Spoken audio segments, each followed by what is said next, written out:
पावन महीना में जलवा बाबा पर चढ़ई है। सावन के पावन महीना में जलवा बाबा पर चढ़ई है। सिलावा रे रिलवा देव घर में बनई है। सिलावा रे रिलवा देव घर में बनई है। माथे पर महाकाल वाला टीकावा लगई है। माथे पर महाकाल वाला टीकावा लगई है। सिलावा रे रिलवा देव घर में बनई है।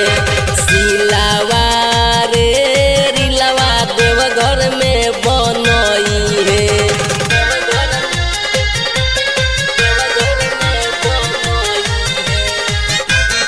मिक्स बाय मालिक रिकॉर्डिंग स्टूडियो बढ़िया मोड़ गोपालगंज।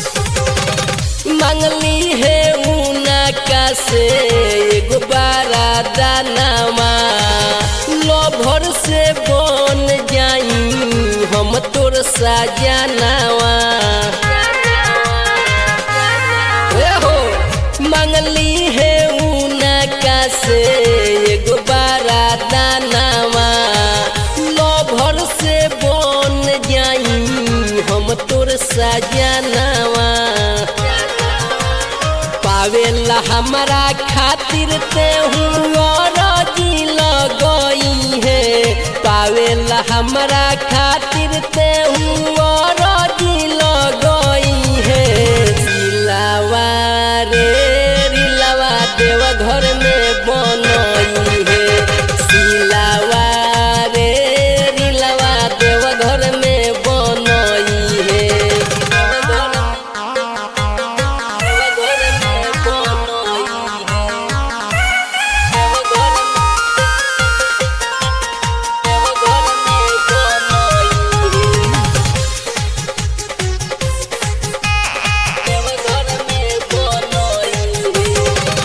दानी में दानी हई महादानी। छोटू चौहान कहे सुन लो ये रानी। सोना हो सुनो दानी में दानी हई महादानी। छोटू चौहान कहे सुन लो ये रानी। सोचल सपनवा तोहर दिलवा के पूरई है। सोचल सपनवा तोहर दिलवा के पूरई है। सिलावा रे रिलवा देव घर में बनई है। सिलावा रे रिलवा देव घर में बनई है।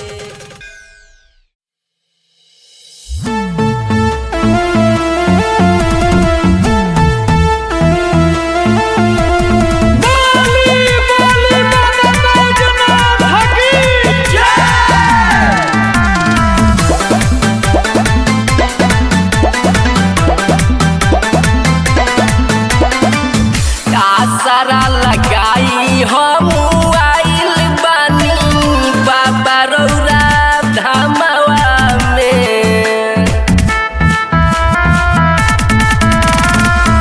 आसरा लगाई हम आइल बानी बाबा रौरा धामवा में।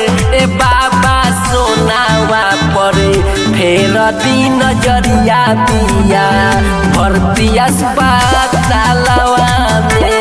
ए बाबा सोनावा पर फेर दी नजरिया दिया भर्ती अस्पतालवा में।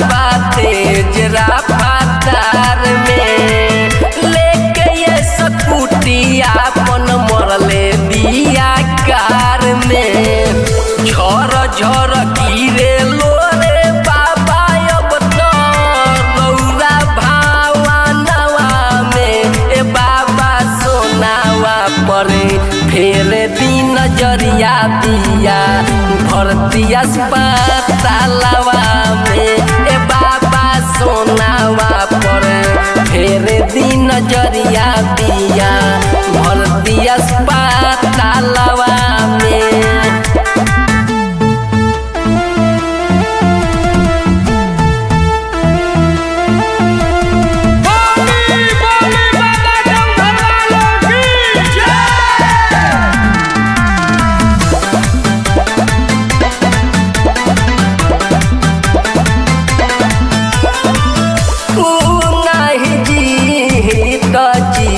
हम का करब खाई के जहरिया बाबा हम अब तो मरब। हे बाबा कृपा करी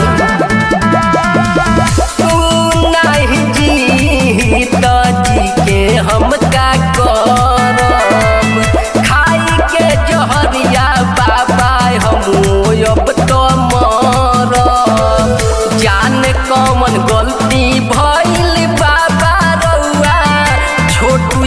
चौहानवा में ए बाबा सोनावा परे फेर दिन नजरिया दिया भरती अस्पताल